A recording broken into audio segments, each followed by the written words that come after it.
Mau apa nih kita? Siapa yang tahu? Nggak tahu. Sekarang ibu mau kita ice breaking, oke? Oke. Masih ingat nggak? Masih. Ayo kita mulai ya. Tepuk semangat. Bersemangat, bersemangat, bersemangat. Jadi fokus, jadi fokus, jadi fokus. Saya fokus, saya bisa, saya fokus, saya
dia dalam ibadahnya.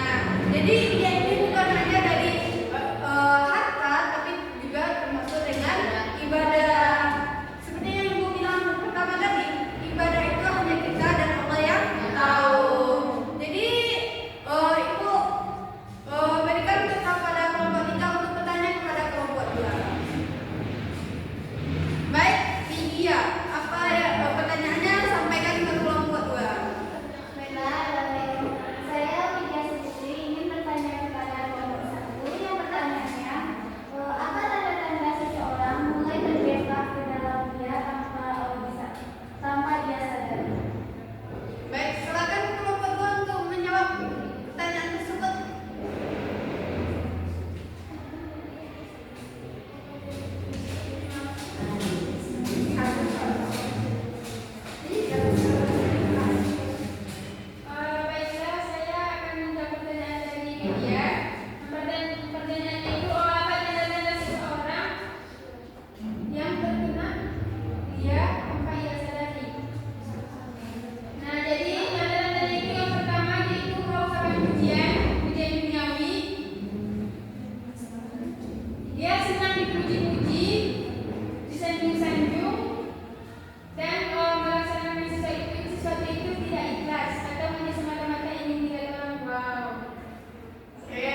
video edukasi tadi menerangkan siapa yang memberikannya. Seperti jika katakanlah memberikan sedikit sedekah kepada orang, tapi dibuatkan namanya Nurramela, apa itu termasuk iya atau tidak?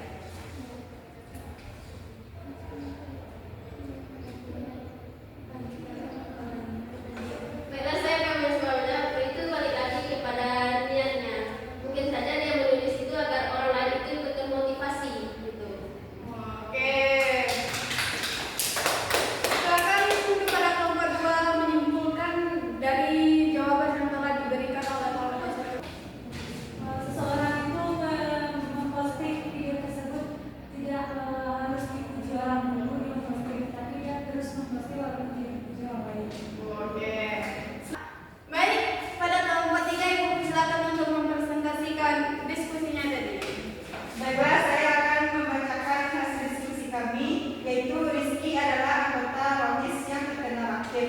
Setiap kali rapat atau kegiatan, ia selalu berbicara panjang tentang pentingnya keikhlasan dan adab. Namun dalam praktiknya, Rizky sering menunjukkan kesal ketika tidak diberi posisi penting atau ketika pekerjaannya tidak dipuji.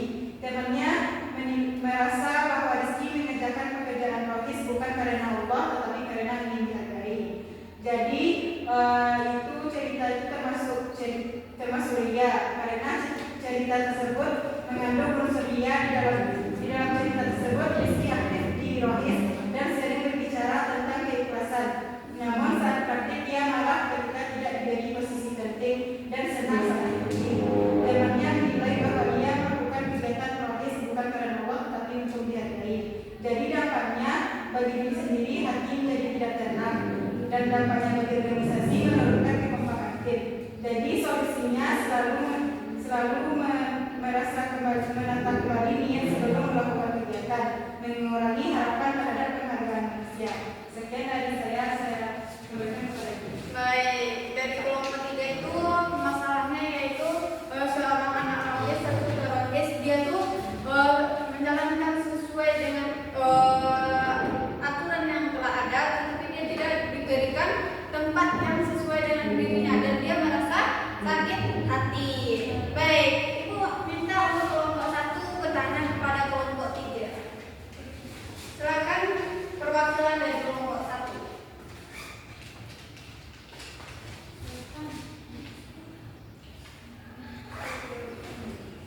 Baik, saya akan bertanya kepada kelompok 3. Pertanyaannya, mengapa sikap seperti itu dapat dikategorikan sebagai ria dalam Islam? Oke, sudah bisa kan? Kelompok 3, coba jawab pertanyaan kelompok 1. Silakan perwakilannya. Mengapa sikap seperti itu dikategorikan ria dalam Islam? Karena sikap seperti itu tuh mengandung unsur ria, karena di dalam cerita tersebut Rizky itu aktif di Rohis dan sering berbicara tentang keikhlasan. Namun pada saat praktek ia marah ketika tidak diberi posisi penting dan senang saat dipuji. Jadi dia itu cuma senang dipuji tapi tidak melakukan kegiatan itu karena Allah. Oke, baik. Bagaimana tanggapan dari kelompok 1? Apakah kelompok 1 memahami jawaban dari kelompok 3? Jadi kegiatan itu termasuk ria. Karena dia hanya ingin dipuji dan tidak ikhlas dari hati. Oke, tepuk tangan untuk semuanya. Baik, kita sudah mendiskusikan tentang masalah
Kece karena memotori keikhlasan hati dan